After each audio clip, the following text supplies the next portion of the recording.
Welcome back to part 4 of Secure and Managed Funding here at Canara Community House.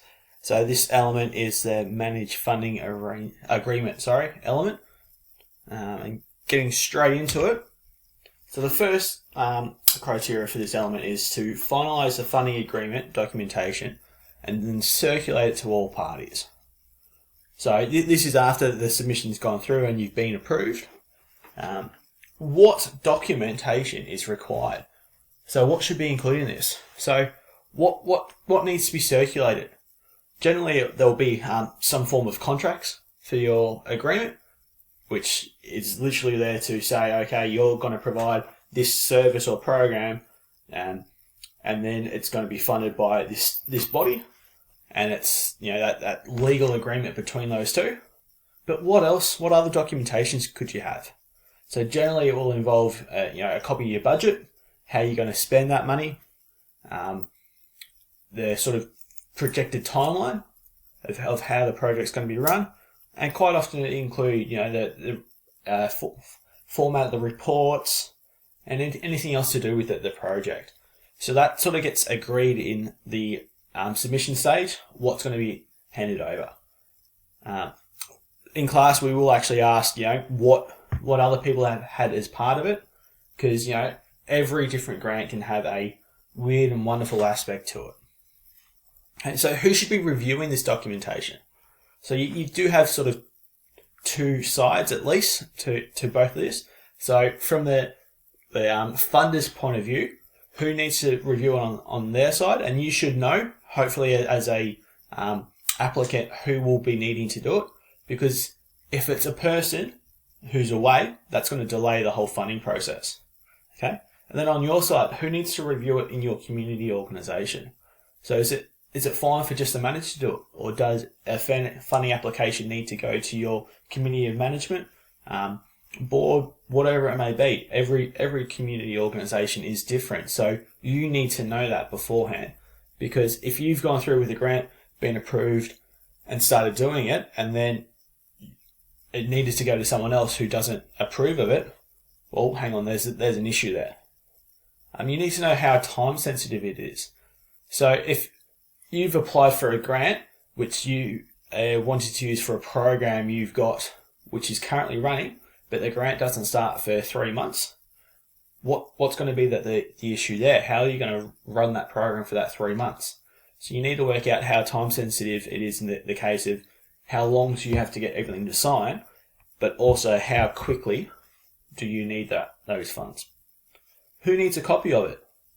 So while you don't really have to worry about the funders side of it, in your organisation, who needs to get a copy of this documentation?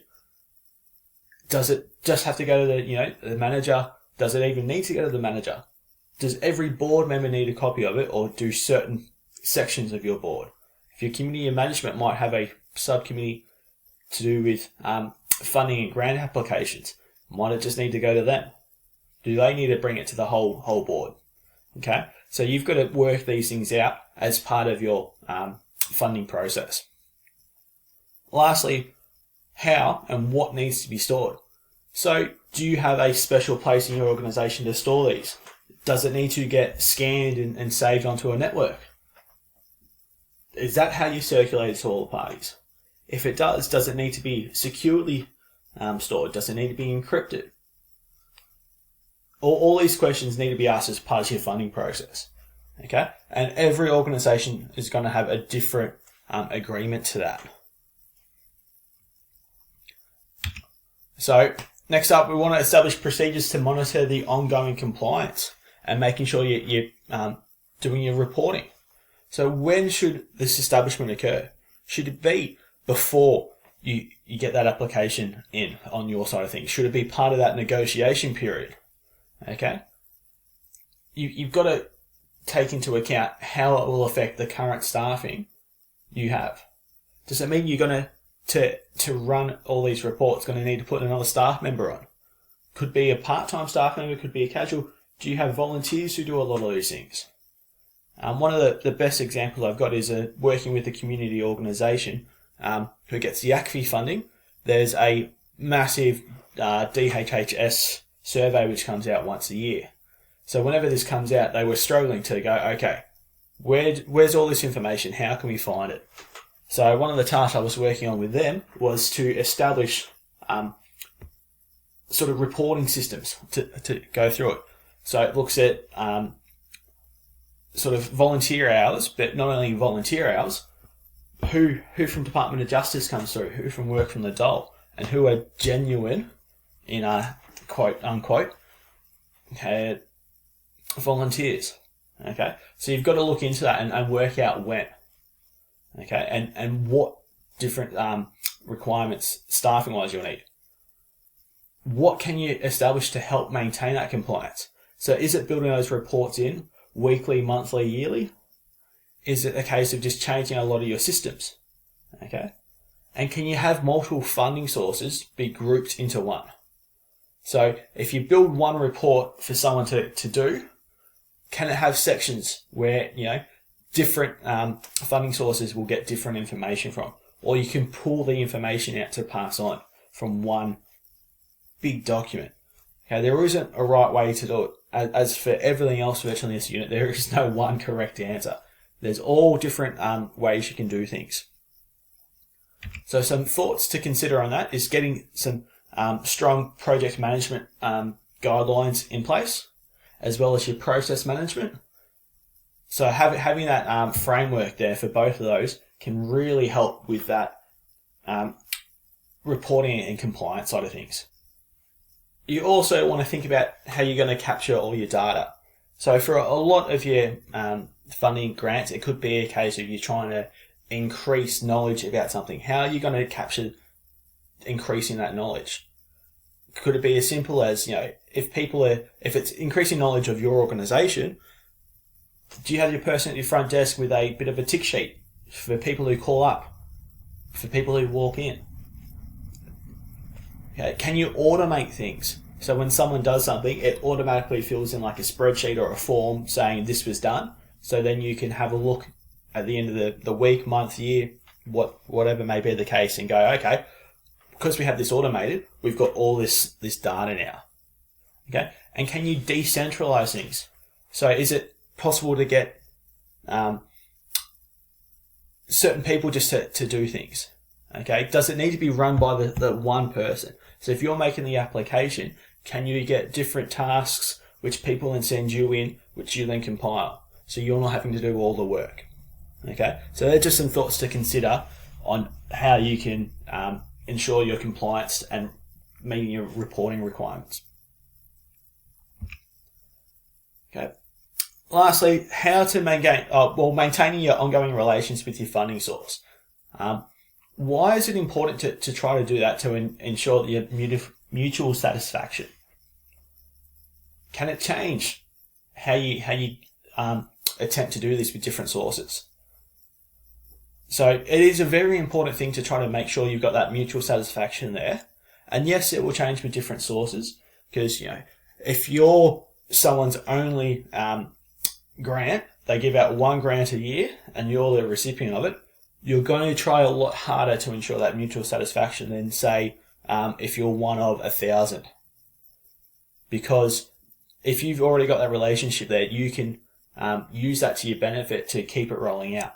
Best example I've got of this is I used to run a program, a Learn to Swim program at a pool, and Lifesaving Victoria managed to get a grant to run multicultural lessons. And so I was working in a massive multicultural area, and LSV came to me and go, we want to run this program, and we've got the money for it. What we need from you is you're just going to provide the lessons, and you might help with a bit of the admin side of it. The time they came to me with it was in a transition of management, so I sort of couldn't help him out right then, and it was literally a case of, hey, come back to me in 2 months. I can't work on this now because you want it to start later, but keep in touch with me and we can get it there. And so we went back and forth, every couple of weeks. Just he kept asking me, I kept keeping in touch with him, trying to keep that satisfaction there, and we eventually got the program off the ground.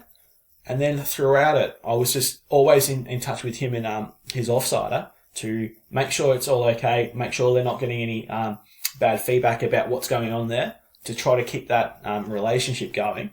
And it turned in from a 1 term, so 10-week sort of program, we ended up keeping it running for 3 years.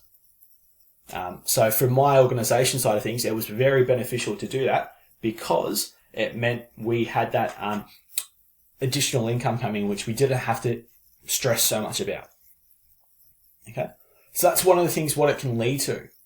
Okay, to get that repeat grant. Okay, but what can happen if it's not completed?